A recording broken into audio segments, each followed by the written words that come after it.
परमेश्वराच्या नावाला मान महिमा गौरव आता आणि सदा सर्व काळ असतो. पुन्हा एकदा परमेश्वराने या शाबात दिवशी या उत्तम अशा सकाळच्या वेळेस परमेश्वराचं गुणगान करण्यासाठी आम्हाला एकत्र केलं, त्याबद्दल मी परमेश्वराच्या नावाला धन्यवाद देतो.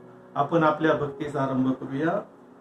धन्य तो पुरुष जो दुर्जनांच्या मसलतीने चालत नाही, पापी जनांच्या मार्गात पाऊल घालत नाही आणि धर्मनिंदकाच्या बैठकीत बसत नाही, तर परमेश्वराच्या शास्त्रात रमतो, त्याच्या शास्त्राचे अहोरात्र मनन करतो.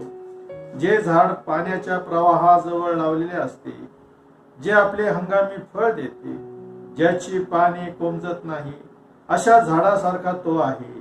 आणि जे काही तो हाती घेतो ते सिद्धीस जाते. दुर्जन तसे नाही, ते वाऱ्याने उडून जाणाऱ्या भुशासारखे आहे. त्यामुळे दुर्जन न्यायसमयी टिकावायचे नाही, पापी जन धार्मिकाच्या मंडळीत उभे राहावायचे नाही. कारण धार्मिकाचा आयुष्यक्रम परमेश्वराला अवगत असतो, पण दुर्जनांचा आयुष्यक्रम नष्ट होतो. देवा वाचलेलं स्तोत्र आपल्या सर्वांसाठी आशीर्वादाचं करो. त्याच्या नावाला मान महिमा गौरव आता आणि सदा सर्व काळ असो. आपण प्रार्थना करूया.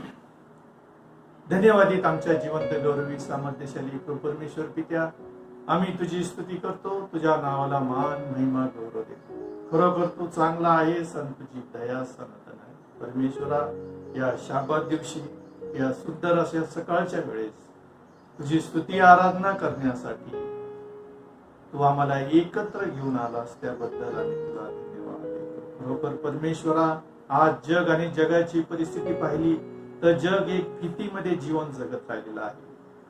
पण आम्ही आमचा देव परमेश्वर प्रभू येशू ख्रिस्त याच्यावर विश्वास ठेवून निर्भयपणे जीवन जगत राहिलेलो आहे.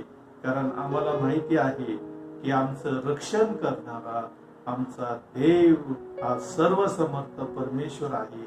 म्हणून आम्ही कोणतीही भीती न बाळगता त्याची स्तुती आराधना करण्यासाठी आज आम्ही इथे एकत्र आलो आहोत. परमेश्वरा, आज तुझ्या दासाच्या द्वारे जे वचन आम्हाला भेटणार आहे ते विशेष करून आम्हाला तारावयास समर्थ असं असू दे, अशी मी तुझ्या चरणाजवळ प्रार्थना. आमचा धन्य तारणारा प्रभू येशू ख्रिस्त याच्या गोड आणि पवित्र नावात मागतो, म्हणून तो ऐक बापा. आमेन. आजच्या म्हणण्यासाठी जो शास्त्रभाग निवडलेला आहे तो आहे जुन्या करारातून यशायाचं पुस्तक याचा 5वा अध्याय आणि 2 ते 5 ही वचनं आजच्या म्हणण्यासाठी आपण घेणार आहोत. जुन्या करारातून यशाया संदेशाचं पुस्तक याचा 5वा अध्याय 2 पासून 5 पर्यंतचे वचनं आपण आज मनन करणार आहोत. तो त्याने कढून त्यातील गोटे काढून टाकिले व तेथे उत्तम प्रतीच्या द्राक्षाच्या वेलीची लागवड केली आणि त्यात एक बुरुज बांधिला व द्राक्ष कुंड खोदिले. मग त्यापासून द्राक्ष पैदा होतील म्हणून वाट पाहिली. तो त्याने रान द्राक्ष दिली. तर आता यरुशलेमकरांनो व यहुदियातील लोकांनो, माझा व माझ्या द्राक्षाच्या मळ्याचा न्याय करा बरे. माझ्या द्राक्षाच्या मळ्यात मी केले नाही असे अधिक काय करायचे राहिले. तो द्राक्ष वेल देईल म्हणून मी वाट पाहत असता त्याने रान द्राक्ष का दिले. आता मी आपल्या द्राक्षाच्या मळ्याचे काय करणार हे तुम्हाला सांगतो. मी त्याचे कुंपण काढून टाकीन, म्हणजे तो खाऊन टाकील. त्याचे आवर मोडीन, म्हणजे तो तुडविला जाईल. जे बाप वाचलेली वचनं आपणासाठी आशीर्वादाची करो. त्याचप्रमाणे नवीन करारातून जो शास्त्रभाग निवडलेला आहे तो लूका वर्तमान याचा 13वा अध्याय 6 ते 9 वचनं आजच्या म्हणण्यासाठी आपण घेणार आहोत. नवीन करारातून लूका वर्तमान याचा 13वा अध्याय आणि 6 ते 9 वचन आपण पाहणार आहोत. निष्फळ अंजिराच्या झाडाचा दृष्टांत. त्याने हा दाखला सांगितला. कोणा एकाने द्राक्षमळात लावलेले अंजिराचे एक झाड होते. त्यावर तो फळ पाहावयास आला, परंतु त्याला मिळाले नाही. तेव्हा त्याने माळ्याला म्हटले, पहा, मी आज 3 वर्ष या अंजिरावर फळ पाहण्यास येतो, परंतु मला काहीच आढळत नाही. ते तोडून टाक. भूमीला उगाच भार तरी का असावा. तेव्हा त्याने त्याला उत्तर दिले, महाराज, यंदाचंही वर्ष ते असे असू द्या, म्हणजे मी त्याच्या भोवती खणून खत घाली, मग त्याला फळ आले तर बरे, नाही तर आपण ते तोडून टाकावे. हे बाप वाचलेली वचनं आपणा सर्वांसाठी आशीर्वादाची करू. त्याच्या नावाला मान, महिमा, गौरव आता आणि सदा सर्व काळ असो. मी विनंती करतो मिस्टर राजेश पोहोळे यांना, त्यांनी येऊन आज आपल्याला परमेश्वराच्या वचनातून मार्गदर्शन करावं. मिस्टर राजेश पोहोळे.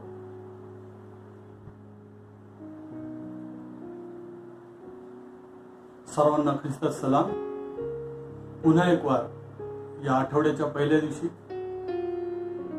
देवाचं पवित्र वचन, देवाची पवित्र इच्छा आणि स्वर्गातला मानना जो त्यांनी तुमच्या आणि माझ्याकरता देव केलेला आहे, तो तुमच्या आणि माझ्यापर्यंत पोहोचवण्याकरता देवाने जी संधी मला उपलब्ध करून दिली त्याबद्दल प्रभू येशूच्या नावाने धन्यवाद देतो. आपल्या मंडळीचे आचार्य रेव्हरंड संजय मिसाळ पाळक साहेब यांचेही मी मनापूर्वक आभार मानतो की त्यांनी मला ही संधी दिली. प्रभूच्या नावाला मान, महिमा, सन्मान देऊया. देवाने गेली आठवडाभर आपला सांभाळ केला. नव्हे, पूर्ण जानेवारी पासून तर या जून महिन्याच्या या 6 तारखेपर्यंत तुमचं आणि माझं त्याने रक्षण केलं. या मागे त्याचा एक विशेष हेतू आणि उद्देश असा आहे की त्याचं गौरव तुम्ही आणि मी करावं. आणि म्हणून देव त्याच्या वचनातून, त्याच्या संदेशाद्वारे, त्याच्या सेवकांच्या द्वारे आपल्याशी बोलत असतो. आणि या शेवटच्या काळामध्ये देव त्याच्या लोकांची विशेष करून काळजी घेऊ इच्छित असा आहे. आपण प्रार्थना करूया. देवाच्या वचनाच्या वंदना करता जाण्याआधी सर्व समर्थ जिवंत न्यायी परमेश्वरा, आकाश आणि पृथ्वी यांच्या निर्माण करत्या देवा, तुझ्या अति पवित्र, गौरवी आणि सामर्थ्यशाली नावाला या सकाळच्या वेळेस तुझा प्रिय पुत्र, जो निष्कलंक, निर्दोष, अतिपवित्र देवाचा प्रिय कोकरा, त्या प्रभू श्री ख्रिस्ताच्या नावात आम्ही तुला धन्यवाद देतो. कारण देव बापा, तुझ्या कृपेने, तुझ्या दयेने आम्ही हा दिवस पाहू शकलो. प्रभू, आम्ही आज जगामध्ये बघतो तर अनेक अशी परिस्थिती विदारक अशी आहे, भयंकर अशी आहे. परंतु देवा, तू तुझ्या लोकांना, तुझ्या लेकरांना आणि प्रभू जय तुझ्या नावावर विश्वास ठेवतात त्या प्रत्येकाला या सकाळच्या वेळेस सुखी, निरोगी आणि आनंदी ठेवलंस आणि तुझं गौरवी वचन ऐकण्याची संधी दिलीस, त्याबद्दल तू उपकार स्तुती करतो. धन्यवाद देतो पित्या तुला, कारण का प्रत्येक वरून उतरणारं ज्ञान हे तुझ्यापासून आम्हाला मिळतं. आणि प्रभू, हे ज्ञान तू देणारा परमेश्वर आहेस. देवा, तुझी कृपा, तुझी दया तू आमच्यावर केलीस म्हणून तुला उपकार मानतो. देवापा, आम्ही या सकाळच्या वेळेस तुला धन्यवादाचं यज्ञ अर्पण करतो, कारण का तुझी योजना, तुझी इच्छा जी आमच्या मानवाकरता आहे ती प्रभू, ती प्रगट करण्याकरता आज हे वचन तू आम्हाला प्रगट करत आहेस, त्याबद्दल तुझी उपकार स्तुती करतो. देवापा, बोलणारा मी नसून तुझा पवित्र आत्मा असू दे. माझ्या मुखावर तुझा पहारा ठेव. माझ्या मनचा एकही शब्द माझ्या मुखातून बाहेर पडू देऊ नकोस, तर तुलाच आवडणारे शब्द आणि माझ्या येशूचं गौरव व्हावा अशी कृपान दया तू कर. या भक्तीचा चालक, मालक, पुढारी तू झालास. धन्यवाद देतो. तुझी उपकार स्तुती करत ही प्रार्थना ख्रिस्त येशूच्या नावात केली म्हणता येते. आमेन. पुन्हा एक बार देवाच्या नावाला आपण धन्यवाद देऊया, कारण हा नवीन दिवस, नवीन समय प्रभूने तुम्हाला आणि मला विशेष करून तुमच्या आणि माझ्या जीवनाचं सिंहावलोकन करण्याकरिता, आपल्याला कुठेतरी थांबून मागे पाहण्याकरिता आणि आपण काय करत आहोत आपल्या जाण्याची, आपल्या वागण्याची आणि आपल्या दिनचर्येची जी काही सुरुवात आपण करत आहोत किंवा जी काही दिनचर्या आपण करत आहोत किंवा जे दिवस उपभोगलेले आहेत ते काय म्हणून देवाने आपल्याला या भूतलावर ठेवलेले आहे, या संदर्भात देवाची इच्छा, देवाचं वचन आपल्याशी काय बोलू इच्छित आहे हे देव देवाच्या वचनातून आपल्याला सांगत आहे. आणि देवाचे लोक इस्रायल हे त्याचे स्वतःचे आवडीचे लोक आहेत. देवाने हे जग स्थापण्यापूर्वी त्या लोकांची निवड केली. त्याच्या स्वतःचे लोक, त्याच्या आवडीचं राष्ट्र म्हणून त्याने इस्रायलाला निवडलं. इस्रायलाला मिस्राच्या दास्यातून आणून त्यांनी कनानापर्यंत नेलं. देव त्यांच्याबरोबर स्वतः बोलत असे, मेघस्तंभाद्वारे, अग्निस्तंभाद्वारे, त्याच्या संदेष्टांद्वारे, आणि देवाची वाणी स्वतः इस्रायल लोकांनी ऐकलेली अशी होती. तरीही देव त्यांच्याबरोबर बोलत असूनही इस्रायल लोक हट्टी आणि आज्ञाभंगाचं पाप त्यांच्याकडून वेळोवेळी घडत असे. इतकं चांगलं राष्ट्र, इतकं चांगलं देवाची सहवास असताना सुद्धा येशया संदेष्टात इथे त्या लोकांबद्दल सांगतोय. इथे स्वतः जिवंत देव, यहोवा देव इथे आपल्याशी बोलत आहे. द्राक्षमळ्याचं दृष्टांत तिथे आपण आता वाचला, बाळासाहेबांनी वाचलं. येशयाचं ग्रंथ याचा 5वा अध्याय आणि 2 पासून पुढचे वचन मी वाचतो परत एकदा. तो त्याने खणून त्यातील गोटे काढून टाकले व तेथे उत्तम प्रतीच्या द्राक्षीच्या वेलीची लागवड केली आणि त्यात एक बुरुज बांधिला व द्राक्षकुंड खोदिले. मग त्यापासून द्राक्षे पैदा होतील म्हणून वाट पाहिली. तो त्याने रानद्राक्षे दिली. तर आता यरुशलेमीकरांनो व यहूदातील लोकांनो, माझा व माझ्या द्राक्षीच्या मळ्याचा न्याय करा. बरे, माझ्या द्राक्षीच्या मळ्यात मी केले नाही असे अधिक काय करायचे राहिले? तो द्राक्षे दी म्हणून मी वाट पाहत असता त्याने रानद्राक्षे का दिली? आता मी आपल्या द्राक्षीच्या मळ्याचे काय करणार ते तुम्हाला सांगतो. मी त्याचे कुंपण काढून टाकीन, म्हणजे तो खाऊन टाकतील. त्याचे आवार मोडीन, म्हणजे तो तुडविला जाईल. मी तो उद्ध्वस्त करीन, त्याला कोणी खच्ची करणार नाही व कुदळणार नाही. त्यात काटेसारटे होतील, त्यावर पाऊस पडू नका अशी आज्ञा मी मेघास करीन.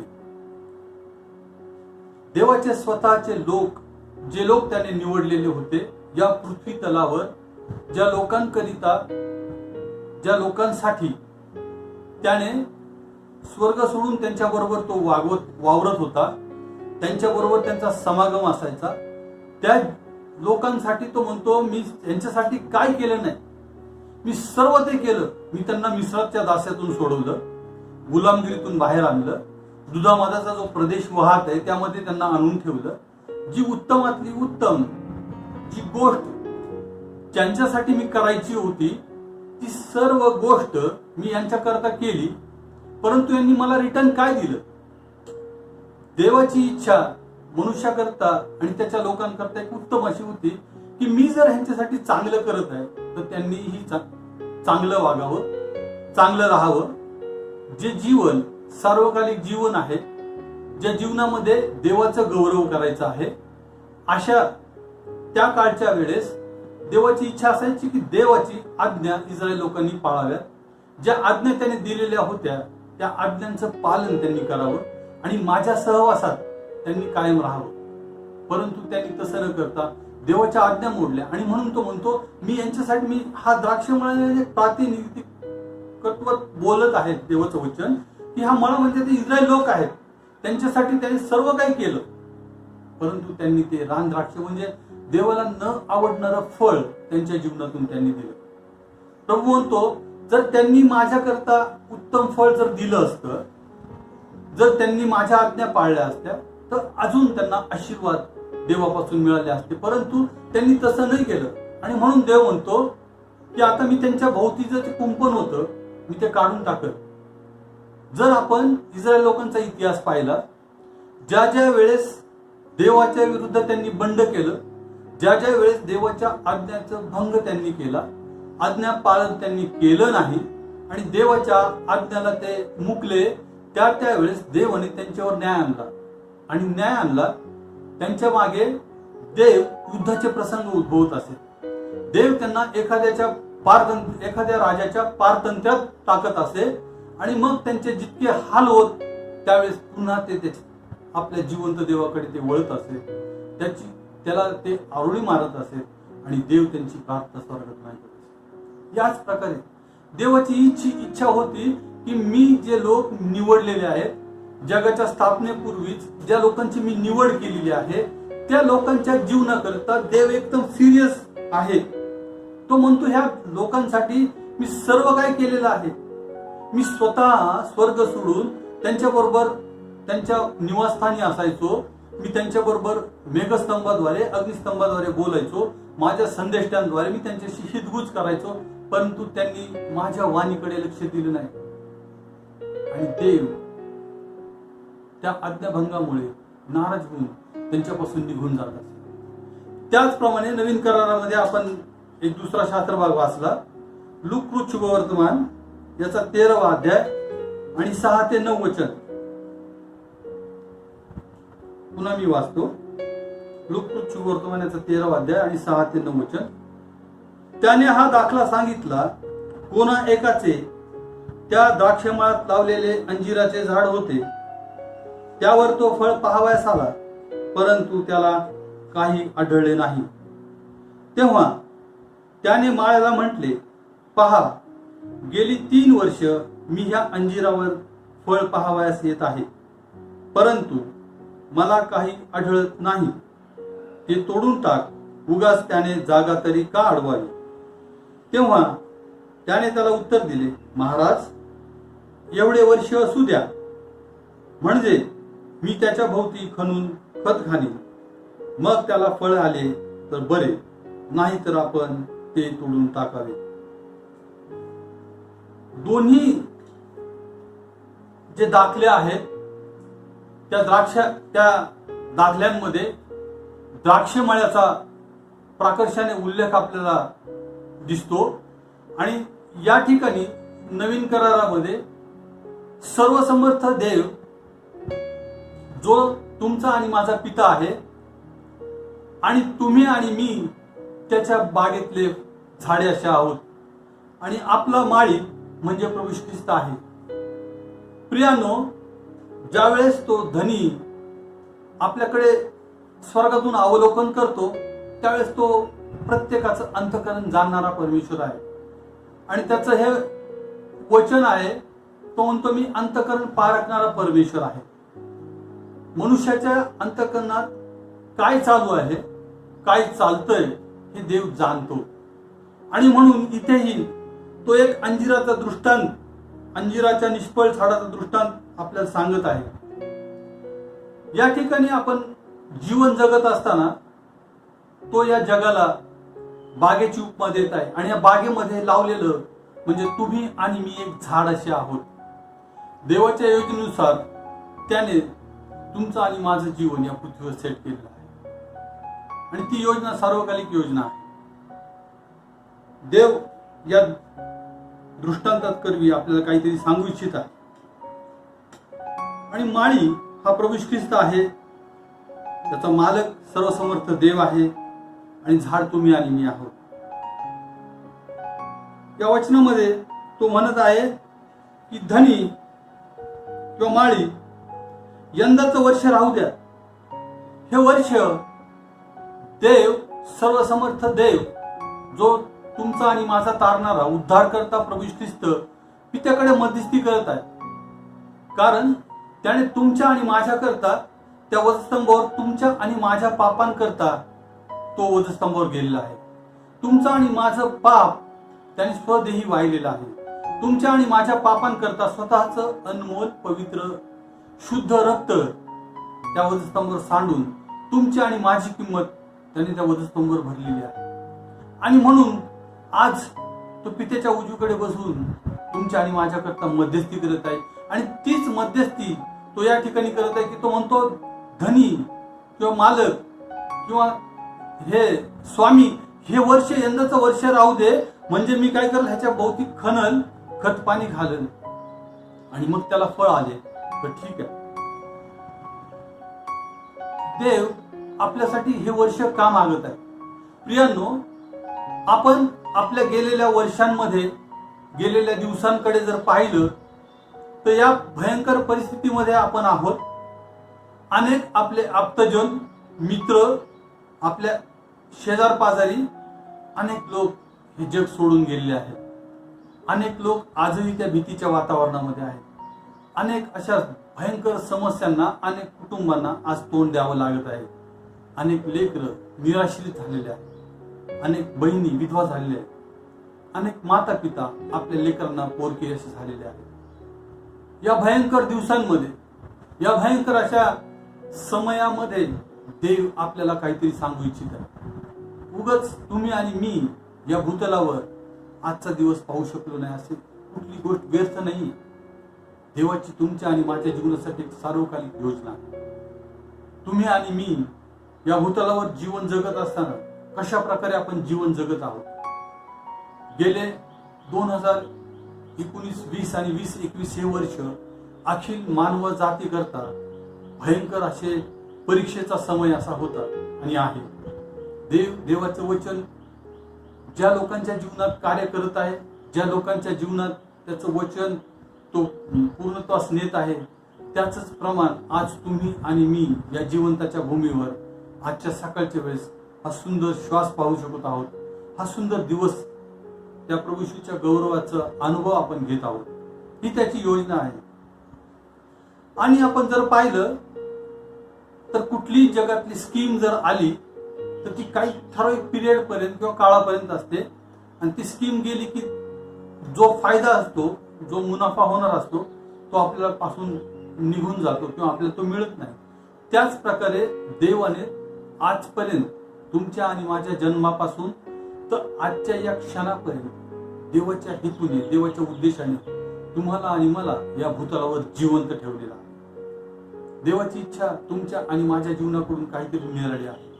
आणि म्हणून तो आपला धनी, आपला मालक, ज्याने तुमचं आणि माझं पाप, ज्याने तुमच्या आणि माझ्या पापाची किंमत स्वदेही वाहिली, स्वतःच्या पवित्र अनमोल रक्ताने तुमचे आणि माझ्या पापांची किंमत मोजली आणि तुम्हाला आणि मला पापापासून, शापापासून, रोगापासून दूर केलं, मुक्त केलं आणि तारणाचा अनुभव, जे तारण फुकट आणि मोफत दिलं. त्या प्रभू येशूची हीच इच्छा आहे की कुणाचाही नाश होऊ नये. म्हणतो योहान 3:16 मध्ये देवाने जगावर एवढी प्रीती केली की त्याने आपला एकुलता एक पुत्र दिला, यासाठी की जो कुणी त्याच्यावर विश्वास ठेवतो त्याचा नाश होऊ नये, तर त्याला सार्वकालिक जीवन मिळावं. प्रियांनो, देवाची ही खटपट, देवाचा हा जो काही प्लॅन आहे तो मनुष्याने त्याच्या समागमी यावं, त्याच्या सार्वकालिक जीवनामध्ये प्रवेश करावा आणि देवाने देव केलेली जी तुम्हाला आणि मला सार्वकालिक जीवनाबद्दलची देणगी आहे ती आपण ती फुकट आणि मोफत मिळवावी, याच करता त्याने तुम्हाला आणि मला या भूतलावर ठेवले. याच करता देव तुमच्या आणि माझ्याकडून काहीतरी अपेक्षा करत आहे. आणि म्हणून देवाचं वचन खूप सुंदर आणि स्पष्ट रीतीने आपल्याला सांगत आहे. या दिवसांमध्ये ज्यावेळेस आपण लॉकडाऊनच्या काळामध्ये आपण आपल्या घरामध्ये आहोत, आपण आपल्या कुटुंबामध्ये सुरक्षित आहोत, आपण आपल्या लेकरा बाळांमध्ये त्यांच्या आरोग्याची आपण देवाकडे मागणी करत आहोत, आपण आपल्या स्वतःच्या आरोग्यासाठी देवाकडे मागणी करत आहोत, आपण आपल्या आप्तजनांची, आपल्या प्रियजनांची, आपल्या मित्रांसाठी मध्यस्थीची प्रार्थना करत आहोत. ती प्रत्येक प्रार्थना देव ऐकत आहे, कारण त्याचं वचन तो सिद्धीस नेणारा जिवंत देव आहे. म्हणून याकोबाचं पत्र 5 अध्याय 15 वचन सांगतं, विश्वासणाऱ्याची प्रार्थना दुखण्यातच वाचवे. तुम्ही आणि मी त्याच्यावर विश्वास ठेवलेला आहे आणि म्हणून ती प्रार्थना त्या दुखण्यातच वाचवते. यासाठी वाचवते की देवाचा प्रत्येक जीवात्म्याबद्दल विशेष हेतू आणि उद्देश आहे. आणि तो उद्देश इथे तो माळी या दृष्टांताद्वारे आपल्याला सांगत आहे की तुम्ही, तो म्हणतो योहान शुभवर्तमान 15 अध्याय 16 वचन, तो म्हणतो तुम्ही मला निवडलं नाही तर मी तुम्हाला निवडलं, याकरिता तुम्ही जाऊन फळ द्यावं आणि ते फळ टिकावं. का? देवाची ही इच्छा आहे. तो म्हणतो धनी हे स्वामी, यंदाचं वर्ष ह्याला राहू दे. तुम्ही आणि मी या जिवंताच्या भूमीवर जो श्वासोश्वास घेत आहोत, तुम्ही आणि मी या जिवंताच्या भूमीवर सुखी आहोत.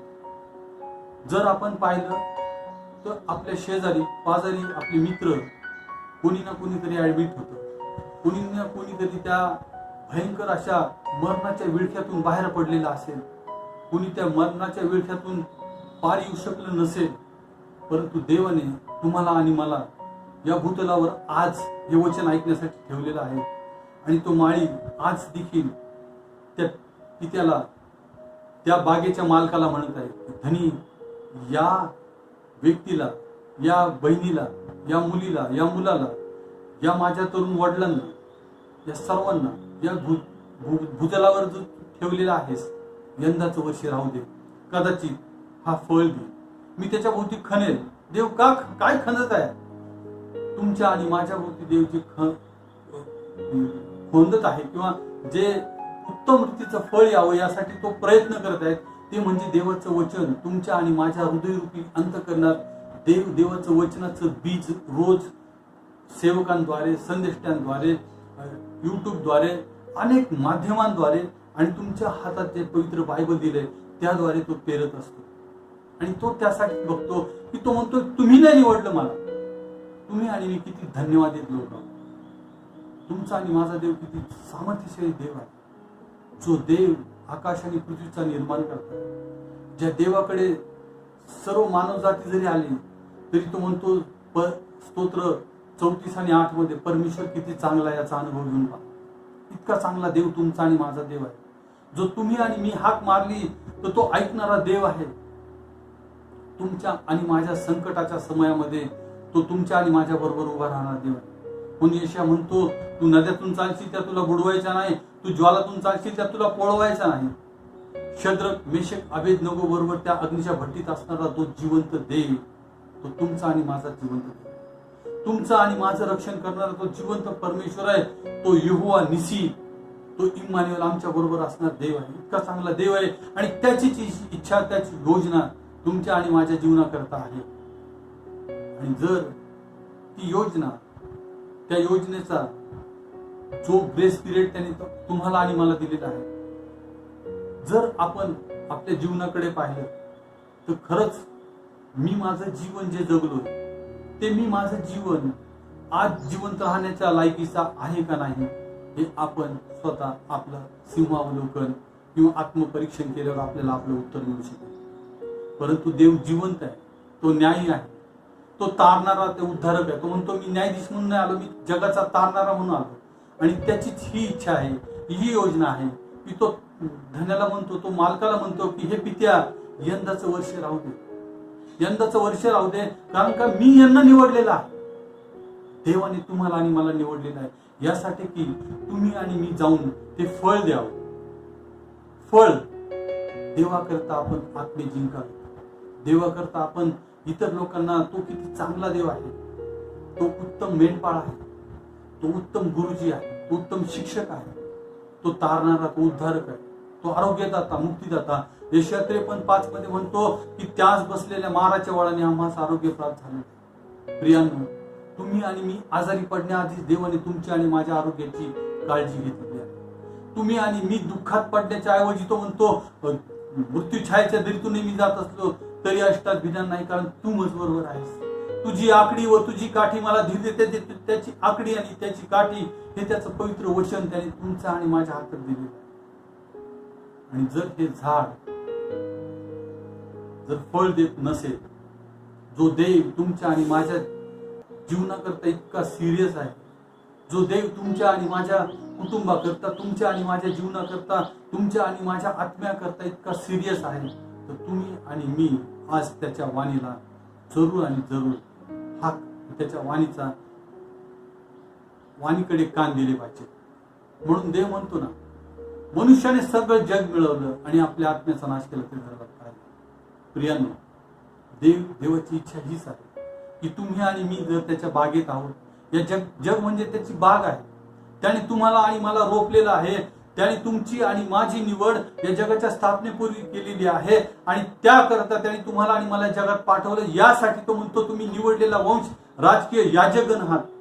राजकीय याजकगण म्हणजे एका राष्ट्राचं दुसऱ्या राष्ट्रामध्ये करीत असलेलं नेतृत्व, त्या राष्ट्राचं नेतृत्व आपण करत आहोत.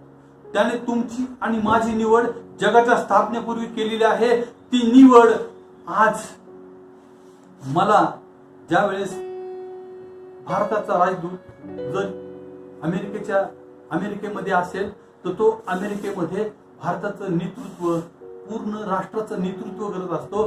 भारत देश किती चांगला आहे, भारत देशाकडे चांगल्या काय उपाययोजना आहेत, भारत देश तुमच्यासाठी किती मित्रपूर्ण आहे, आणि ते संबंध स्थापित करण्यासाठी तो राजदूत ते काम करत असतो. आणि देव म्हणतो तुम्ही तर निवडलेला वंश आणि राजकीय याजकगण आहात. राजकीय याजकगण देवाने तुम्हाला आणि मला केलेलं आहे. जे राज्य येणाऱ्या काळामध्ये आपण उपभोगणार आहोत, ज्या राज्यामधून आपण आलेलो आहोत, त्या स्वर्गीय राज्याचं प्रतिनिधित्व आज आपण या भूतलावर करत आहोत. जर माझ्यामधून जर फळ मिळत नसेल त्या राज्याचं प्रतिनिधित्व करताना, मी जर त्या राज्याच्या चांगल्या गोष्टी या राज्यातील लोकांना सांगत नसेल, जर मी त्यांची पापापासून, त्यांची शापापासून, त्यांची रोगापासून जर सुटका करत नसेल, तर मी फळ देणारं निष्फळ अंजिराचं झाड असं आहे. परंतु तरीही देव त्याच्या पित्याकडे म्हणत आहे, हे पित्या, यंदाचं वर्ष राहू दे. हा जून महिना देवाने तुम्हाला आणि मला दाखवलेला. प्रियांनो, कुठली चांगली गोष्ट आपल्यात नाहीये, कुठला चांगला गुण आपल्यामध्ये नाहीये की आपण या जगात जगू शकू. परंतु चांगली गोष्ट ही आहे की त्या प्रभू ख्रिस्ताने वधस्तंभावर तुमच्या आणि माझ्याकरता त्याचं स्वतःचं रक्त, अतिमौल्यवान रक्त, जे पवित्र रक्त तुमच्या आणि माझ्या पापासाठी सांडलं, त्याचा अवमान आपण करता कामा नये. आणि म्हणून तो पित्याला म्हणतो, हे वर्ष याचं राहू दे, हा कदाचित फळ दे. कदाचित आज देखील ह्याच्या कानावर हे वाणी पडेल, याच्या कानावर देवाचा संदेश जाईल, आणि हा बदलून माझ्या म्हणून तो म्हणतो, तुम्ही मला निवडलं नाही तर मी तुम्हाला निवडलेलं आहे. इतके भाग्यशाली लोक आपण आहोत. इतकेच आपण भाग्य आपलं आहे की आपला देव जिवंत आहे. आपला देव मूर्ती नाही, दगड नाही, किंवा कुठल्या देवळात स्थापलेला असं कुठला स्तंभ नाही की तो आपल्याला होऊ देत नाही. तो म्हणतो तू मला हाक मार. 33:3 मध्ये म्हणतो, मला हाक मार म्हणजे मी तुला उत्तरलंय आणि तुला ठाऊक नाही अशा मोठ्या आणि गहन गोष्टी मी तुला सांगितल्या. प्रियांनो, आज त्याची वाणी आहे. आज जर त्याच्या वाणीला आपण कान दिले तर निश्चित आपल्या जीवनातून त्याला आवडणारं फळ आपण देणारे असे होऊ. आणि म्हणून तो म्हणतो तुमचं फळ टिकावं.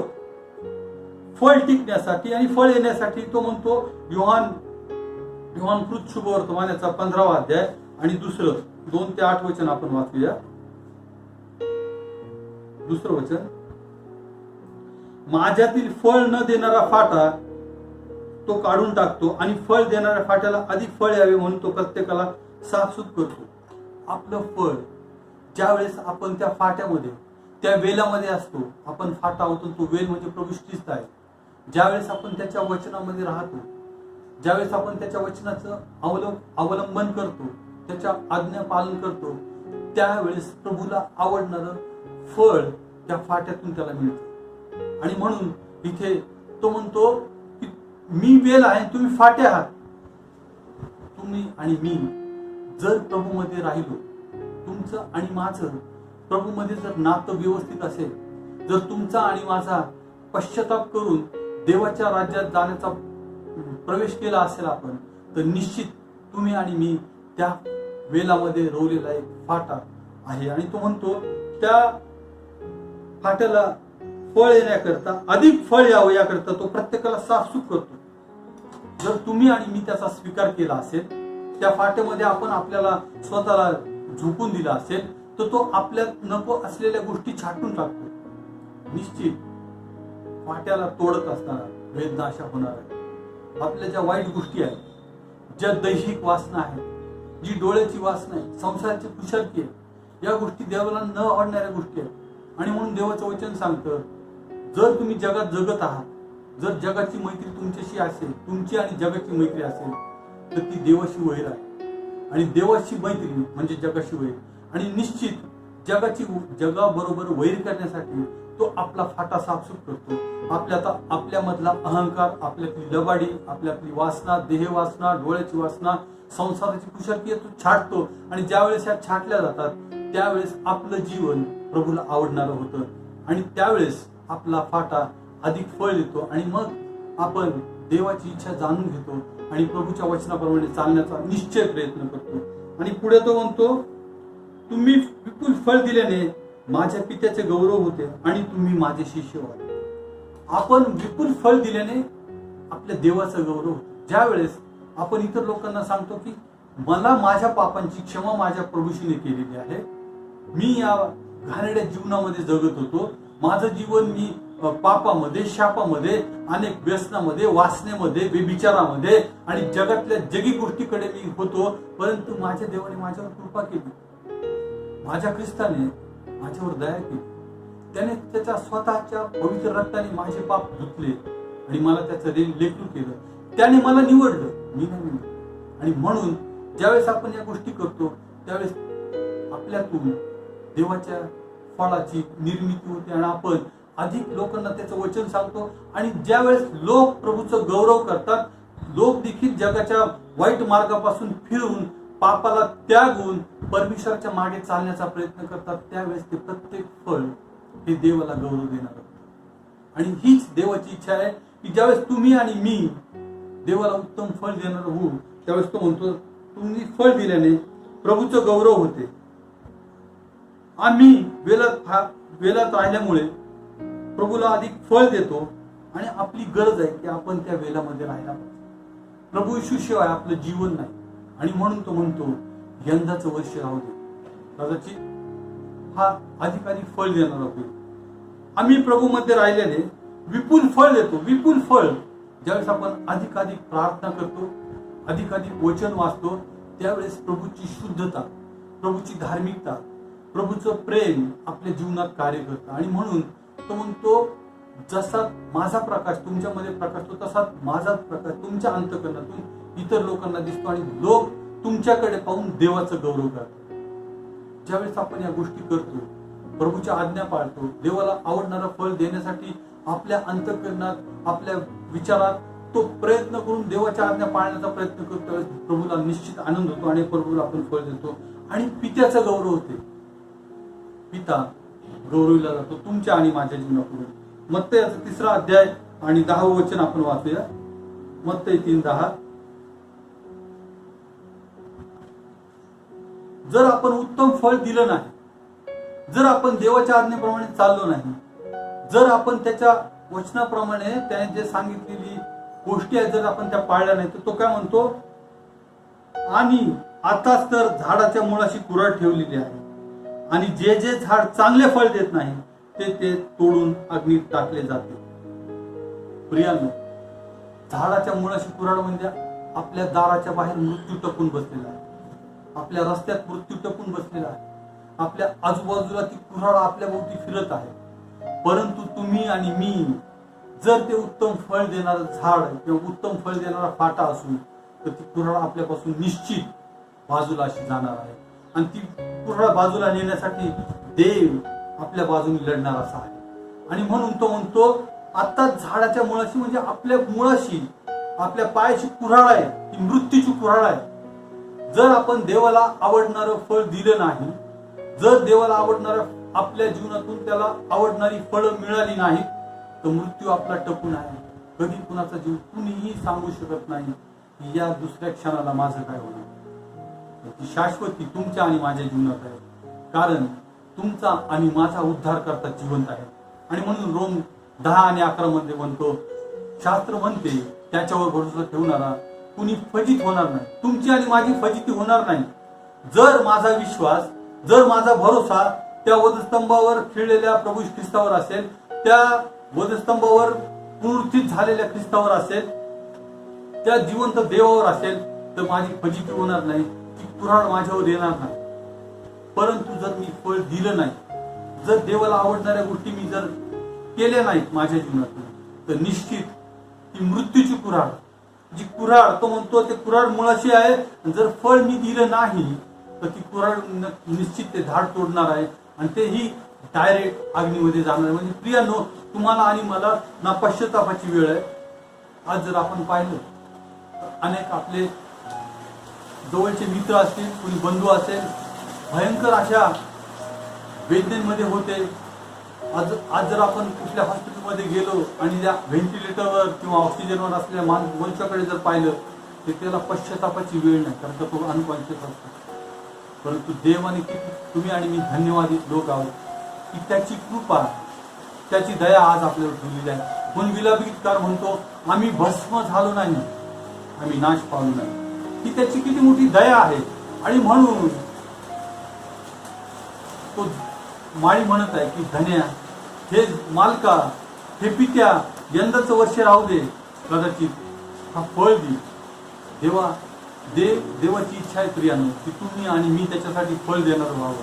देवाची हीच इच्छा आहे की तुम्ही आणि मी उत्तम रीतीचं फळ द्यावं. अनेक जे आत्मे जे आज नरकामध्ये चाललेले आहेत, आज अनेक आत्मे त्या नाशाच्या मार्गाकडे आहेत, आज अनेक ज्या आत्म्यांना शुभवृत्त सांगण्याची गरज आहे, अनेक आत्म्यांना ते स्वर्गीय राज्यामध्ये तुम्हाला आणि मला आणायचं आहे, त्याकरता देव तुमची आणि माझी वाट पाहते. आणि म्हणून म्हणतो, तुम्ही खत पाणी घालत आहे याला,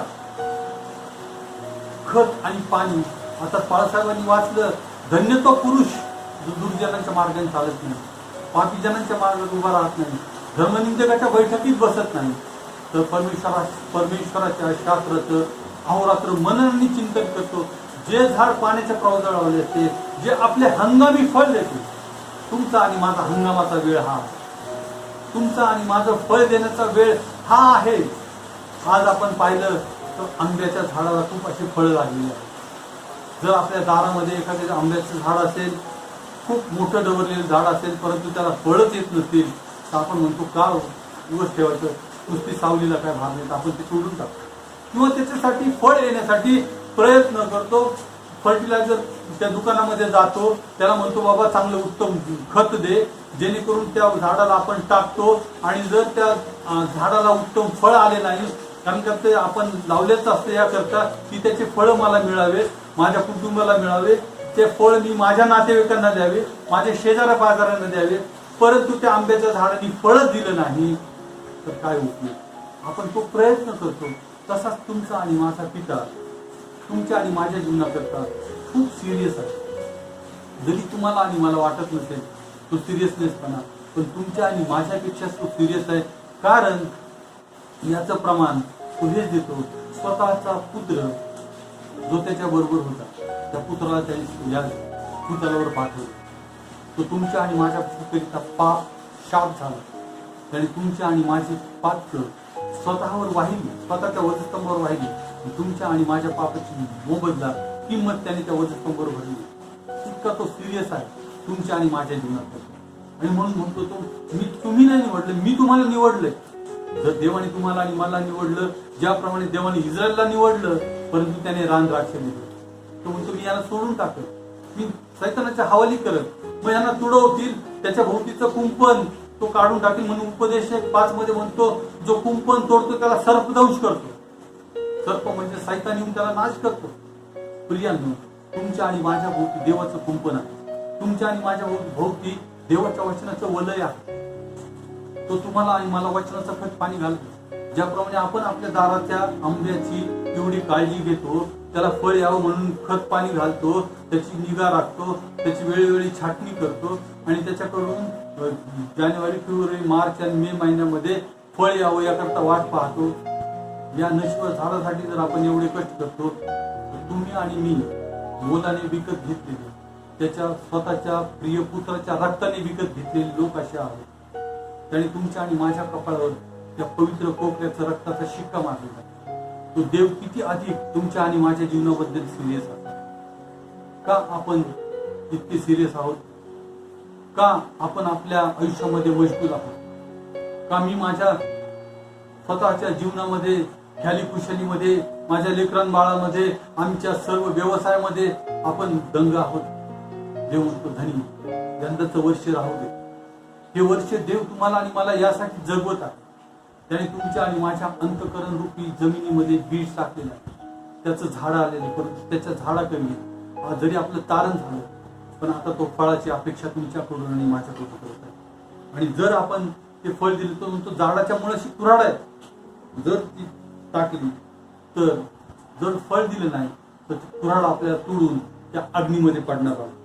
आणि 8वं वचन, जास्त पश्चातापास योग्य असे फळ द्या.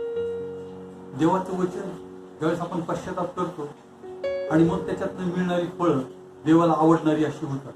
आपण पापाला त्यागतो, देवाला आवडणारं जीवन जगतो आणि देवाच्या आवडीचं जीवन ज्यावेळेस आपण जगतो त्यावेळेस देवाला आनंद होतो आणि मग पिता खुश होतो आणि मग तो म्हणतो की तुम्ही खरं माझे लोक आहात, तुम्ही निवडलेला वंश, राजकीय याजकगण आहात. दुसरे करीत याचा 6वा अध्याय आणि दुसरं वचन पाहू आपण. दुसरे करीत त्याचा 6वा अध्याय आणि दुसरं वचन. कारण तो म्हणतो, अनुकूल समय मी तुझे वचन ऐकले व तारणाच्या दिवशी मी तुला सहाय्य केले. पहा आताच समय अनुकूल आहे, पहा आताच तारणाचा दिवस आहे. तो म्हणतो अनुकूल समयी, कारण तो म्हणतो अनुकूल समय मी तुझे ऐकले. हा समय अनुकूल आहे, देवाजवळ जाण्यासाठी समय अनुकूल आहे. कारण तो तुम्हाला कुठलंही कारण देऊ शकत नाही. आता त्याने तुम्हाला आणि मला गपचूप घरात बसवलेला आहे. तो समय त्याने तुमच्या आणि माझ्याकरता अनुकूल केलेला आहे. प्रियानो, ही बाब आपण लक्षात घ्यायला पाहिजे. विनाकारण लॉकडाऊन नाहीये. त्याची इच्छा आहे, त्याची इच्छा आहे की कुठल्याही आत्म्याचा, कुठल्याही जीवात्म्याचा, ज्या लोकांना मी निवडलेला आहे त्यांचा नाश होऊ नये, तर त्यांचं तारण व्हावं. म्हणून तो म्हणतो हा अनुकूल समय आहे, मी तुझे ऐकेन. देवाची इच्छा आहे. त्याने तुम्हाला आणि मला जी वेळ दिलेली आहे, ज्याने तुम्हाला आणि मला हा समय दिलेला आहे, हा अनुकूल समय आहे देवाच्या पायाजवळ बसण्याचा. हा अनुकूल समय आहे आपल्या झाडाला मोहर येण्याचा. हा अनुकूल समय आहे आपल्याकरता अधिकाधिक फळ येण्याचा. आणि म्हणून तो म्हणतो तुम्ही माझ्या पायाजवळ बसा. हा अनुकूल समय आहे, हा राईट समय आहे. तुम्ही आणि मी परमेश्वराला हाक मारल्या. आणि तू म्हणतो यशया 58 आणि 9 मध्ये तू म्हणतो मला हाक मार, पहा मी इथे आहे. इतका चांगला देव तुमची आणि माझी प्रार्थना ऐकणार आहे. पण तो म्हणतो अनुकूल समय मी तुझे ऐकेन, तारणाच्या दिवशी मी तुला सहाय्य करेन. ह्या दिवशी मी तुला सहाय्य करेन. तो तुमचा आणि माझा देव सहाय्य करण्यास सगळा सिद्ध. तुम्ही कधीही हाक मारा, पहाटे 3ला मारा, रात्री 2ला मारा, दुपारी 2ला मारा, 12ला, कुठेही चालत असता, बोलत असता, ज्यावेळेस तुम्ही त्याची आठवण करा, त्याला हाक मारा, निश्चित तुमचा आणि माझा देव ह्या ऐकून तुम्हाला आणि मला सहाय्य करण्यास सगळा सिद्ध असतो. आणि म्हणून तो म्हणतो मी तुझा अनुकूल समय ऐकेल. हा समय देवाने तुम्हाला आणि मला अनुकूल दिला. निश्चित जो व्यापारी असतो ना, तो या सीझनचा फायदा घेतो. आणि म्हणून तो म्हणतो यंदाचं वर्ष राहू दे. हे वर्ष तुम्हाला आणि मला व्यापार करण्याची संधी देवाने दिलेली आहे. आत्मे जिंकण्याची संधी त्याने तुम्हाला आणि मला दिली. क्षणोक्षणी देवाचं वचन गाजवण्याची संधी देव आपल्याला देत आहे. कारण जग आणि जगातली प्रत्येक गोष्ट देवाच्या येण्याची घोषणा करत आहे. आणि देवाची योजना तुमच्या आणि माझ्या जीवनातून इतर लोकांना प्रगट करू इच्छित आहे. म्हणून तो म्हणतो तुम्ही जाऊन फळ द्यावं आणि ते फळ टिकावं. प्रियांनो, त्याच्या राज्याची घोषणा करत असताना देवाची इच्छा आहे आपण अधिक फळ द्यावं. तो म्हणतो अनुकूल समय मी तुझा ऐकेल. हा तारणाचा समय आहे. जर अद्यापही आपलं तारण झालं नसेल, जर अद्यापही आपण आपलं जीवन देवाला दिलं नसेल, अद्यापही मी माझ्या जीवनाबद्दल सिरियस होऊन माझ्या देवाची इच्छा काय आहे जर मी पाळली नसेल, तर याकडे लक्ष देणं अति महत्वाची गोष्ट आहे. आणि म्हणून देव म्हणतो हा अनुकूल समय आहे, हा तारणाचा दिवस आहे. आज आपण तारण साधलं पाहिजे. आणि जर आपण असं केलं नाही, जर आपण त्याच्या हाकेला, त्याच्या प्रार्थनेला, त्याच्या आमंत्रणाला उत्तर दिलं नाही, त्याने जे खत पाणी घातलेलं आहे तरी त्याला फळ आलं नाही, जो मोहर आलेला आहे तरी त्याच्याकडे आपण लक्ष दिले नाही, तर प्रभू म्हणतो मत्तई याचा 28वा अध्याय, मत्तई 25 आणि 41, मग तो दावीदकडे असे म्हणेल, अहो शापग्रस्तांनो, माझ्याकडून निघा आणि सैतान व त्याचे दूत यांच्यासाठी जो सार्वकाली अग्नी सिद्ध केला आहे त्यात जा. मग तो दावीदकडे असे म्हणेल, जो सर्वसमर्थ न्याय, जो सार्वकालिक न्याय देवाने नेमून ठेवलेला आहे, ज्या न्यायस्थानावर तुमचा आणि माझा राजा, जो जिवंत प्रविष्टीत न्यायस्थानासमोर बसेल, त्यावेळेस जर आपण या गोष्टी पाळल्या नाही, त्याच्या हाकेला, त्याच्या आज्ञेकडे जर आपण अवलोकन केलं नाही, त्याच्या आज्ञा अवमानल्या, तर तो म्हणतो की सैतान व त्याच्या दूतांकरता, तुमच्या आणि माझ्या करता नाही, तर सैतान व त्याच्या दूतांकरता जो अग्नी सिद्ध केलेला आहे त्याच्या शापग्रस्त म्हणतो तो. प्रियांनो, तो म्हणतो जीवन आणि मरण मी तुझ्याकडे ठेवले. आणि म्हणून तो म्हणतो जीवनाचा मार्ग ज्या सापडतो ते थोडक्यात. देवाचं वचन सांगतं बोललेले पुष्कळ आहेत पण निवडलेले थोडक्यात. त्या निवडलेल्या थोडक्यांमध्ये तुम्ही आणि मी असावं.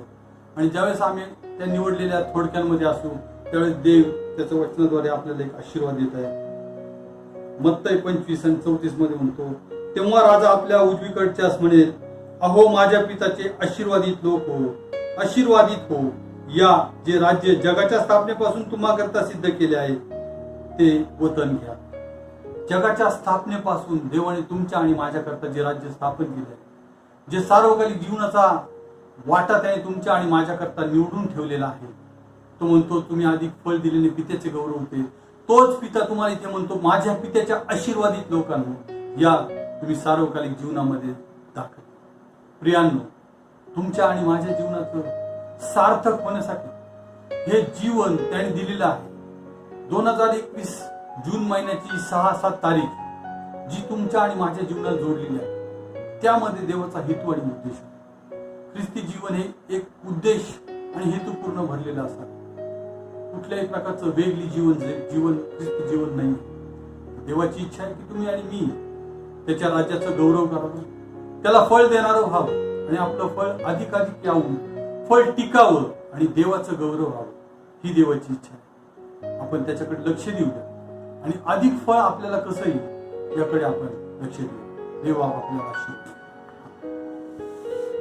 खरोखर ह्या उत्तम संदेशाबद्दल मी परमेश्वराच्या नावाचा गौरव करतो आणि मिस्टर राजेश होळ यांचे आभार मानतो की त्यांनी माझ्या विनंतीला मान देऊन आजचा हा उत्तम असा संदेश आपणापर्यंत पोहोचवलाय. परमेश्वराच्या नावाला मान. आपण प्रार्थना करूया.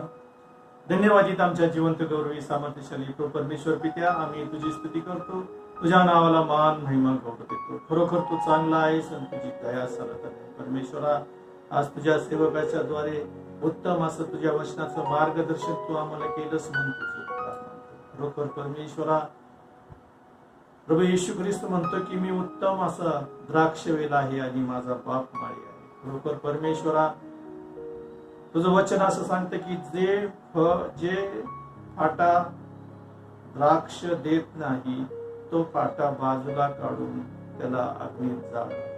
खरोखर परमेश्वरा, ज्या वेळेस आम्ही ख्रिस्तामध्ये राहतो आणि ख्रिस्ताचं वचन आमच्यामध्ये राहतं त्यावेळेस आम्ही उत्तम असं फळ देणारे असे होतो. आणि मग तू आमच्याबद्दल म्हणतो, अहो माझ्या पित्याच्या निवडलेले लोक हो, तुम्ही या आणि या स्वर्गीय राज्याचा उपभोग घ्या. खरोखर परमेश्वरा, ज्या वेळेस आम्ही तुझ्या वचनाप्रमाणे आमचं जीवन जगतो, तुझ्या आज्ञा विधी आणि नियमांचं पालन करतो, आमच्या शरीराचा जिवंत पवित्र व ग्रहणीय असा यज्ञ तुला सादर करतो, त्यावेळेस आमच्या स्वर्गीय पित्याला आनंद होतो आणि आमचा देव जे आमच्याकडून अपेक्षित आहे ते आमच्याद्वारे पूर्ण झाल्यावर त्याला जो आनंद होतो त्याचं पारितोषिक तो आम्हाला दिल्याशिवाय कधीच राहत नाही. त्याच्यामुळं आम्ही तुला धन्यवाद देतो. खरोखर परमेश्वरा, आम्ही ख्रिस्तामध्ये राहावं आणि ख्रिस्ताची प्रीती आमच्यामध्ये राहावी अशी जी प्रभू येशू ख्रिस्ताची इच्छा आहे ती तू पूर्ण करणारा आमचा बाप आहेस म्हणून तुझे उपकार मानतो. पुन्हा एकदा आम्ही तुला धन्यवाद देतो. आमच्या मंडळीबद्दल तुझी उपकार स्तुती करतो. परमेश्वरा, प्रेषितांच्या काळामध्ये जशी मंडळी होती तशी अहमदनगर पहिली मंडळी होऊ दे. परमेश्वरा, ती भाकर मोडण्यामध्ये, प्रार्थना करण्यामध्ये, एकत्र येण्यामध्ये तत्पर होती. तशी परमेश्वरा, या शेवटच्या काळामध्ये तुझे येण्याचे दिवस जवळ येत असताना आमची ही पहिली मंडळी ही अंतुक्यातील जी ख्रिस्ती मंडळी होती त्याप्रमाणे ती असू दे. ती सर्व गोष्टी तत्पर अशी असू दे आणि तुझं कार्य आणि सेवा कार्य आणि तुझा स्वार्थ प्रसार करणारी मंडळी होऊ दे अशी आम्ही तुझ्या चरणाजवळ प्रार्थना करतो. होऊ दे परमेश्वरा, तुझं महान गौरव तू आमच्या द्वारे करून घ्या अशी आम्ही तुझ्या चरणाजवळ प्रार्थना करतो. पुन्हा एकदा सर्व गौरव, महिमा, स्तुती, स्तवन करत ख्रिस्त येशूच्या नावात की प्रार्थना आणि विनंती केली म्हणतो. ऐक बाप्पा. आमेन. आपण प्रभूनेशी बोलली प्रार्थना म्हणूया. हे आमच्या स्वर्गातील बापा, तुझे नाम पवित्र मानले जावे, तुझे राज्य येवो, जसे स्वर्गात तसे पृथ्वीवरही तुझ्या इच्छेप्रमाणे हो. आमची रोजची भाकर आज आम्हाला दे, आणि जसे आम्ही आमच्या ऋणास ऋण सोडले आहे तसेच तू आमच्या ऋणी आम्हास सोड, आणि आम्हास परीक्षेत आणू नकोस, तर आम्हास वाईटापासून सोड. कारण की राज्य, सामर्थ्य आणि गौरव ही सर्व काळ तुझीच आहे. आमेन. आता देव बापाची प्रीती, येशू ख्रिस्ताची कृपा आणि पवित्र आत्म्याची सहभागिता तुम्हा सर्वांबरोबर आता आणि सदा सर्व काळ राहो. आमेन. कार्यकारी मंडळाकडून पुन्हा एकदा सूचना करण्यात येत राहिली आहे की अहमदनगर पहिली मंडळी कॉंग्रिगेशन PTRD number 18 new memorial church याचा निकाल लागलेला आहे व मंडळीचं सभासदत्व घेण्यासाठी मंडळीचे जे निवडलेले ट्रस्टी आहेत त्यांनी सभासदांना सांगितलेलं आहे की तुम्ही चर्चचं सभासदत्व घ्यावं. ज्या व्यक्तीला किंवा जे सभासद आहेत त्यांनी 1200 रुपये भरून आपलं सभासदत्व घ्यावं असं कार्यकारी मंडळाने आपणास कळवलेलं आहे. माझी आपल्यास विनंती आहे की आपण सर्वांनी प्रत्येकी 1200 रुपये भरून मंडळीचं सभासदत्व घ्या. म्हणजे येणाऱ्या काळामध्ये कोणत्याही धार्मिक गोष्टीला अडीअडचणी येणार नाही. तरी आपण सर्वांनी सभासदत्वाचा फॉर्म भरून सभासद फी भरून मंडळी सहकार्य करावं असं कार्यकारी मंडळाच्या वतीने मी आपणास कळवित आहे.